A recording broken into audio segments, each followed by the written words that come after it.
Ինչ է տեղի ունենում, երբ դու կորցնում ես քո մտերիմին, եղբայրդ է մահանում, մայրդ, ամուսինդ, երեխադ,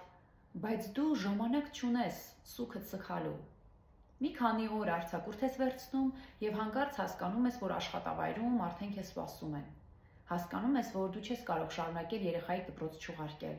Հասկանում ես, որ այն վարկը, որի համար դու երաշխավոր էիր կանգնել, հիմա դու պետք է փակես։ Ու ստացվում է, որ դու ժամանակ չես ունենում քո վիշտը ապրելու։ Իսկ մենք գիտենք, որ սուգը լռություն է սիրում, դանդաղություն, ժամանակ, բայց չկա այդ ժամանակը։ Դու կորցրել ես, քո ներսում ամեն ինչ կանգ է առել, բայց կյանքը կանգ չի առել։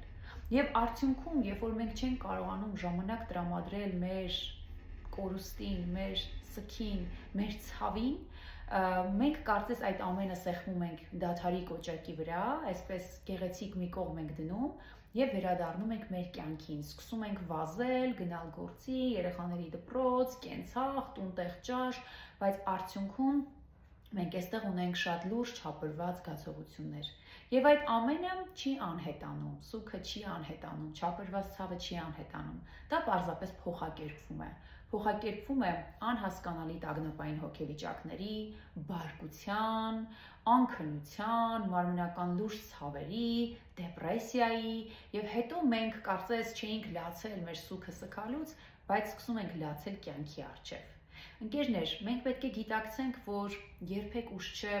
լացելու, սուգը սգալու։ Մենք պետք է հասկանանք, որ այդ ապրումները անպայման պետք է ապրվեն։ Եթե դուք չեք ունեցել այդ հնարավորությունը ձեզ ինքներդ ժամ տալու, ձեր ապրումների հետ առերեսվելու, ձեր ապրումները ապրելու, մարսելու, ձեզ ուղղակի պետք է ապահով միջավայր, որտեղ դուք կխոսեք այդ մասին, կունենաք այդ պահը, այդ ժամանակը լռելու,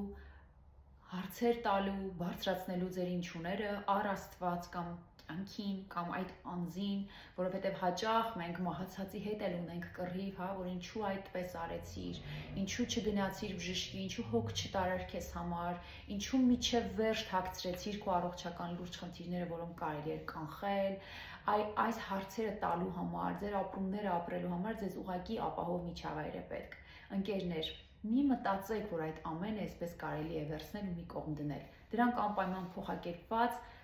ձեզ հետ են գալու եւ ազդելու են ձեր կյանքի եւ հարաբերությունների որակի վրա։ Ովքեր որ կցանկանան իմ ներկայությամբ խոսել իրենց կորստի ու ցավի մասին, ես ձեզ սպասում եմ։ Կարող եք գրել կամ զանգահարել 095 51 44 54 հեռախոսահամարով։ Եթե դու կորուստ ես ունեցել, բայց չես հասցրել սգալ, իմացիր դու թույլ չես եղել։ Ուղղակի դու ստիպված ես եղել շարունակել։ Իսկ սուգը կարելի է հետո էլ սգալ։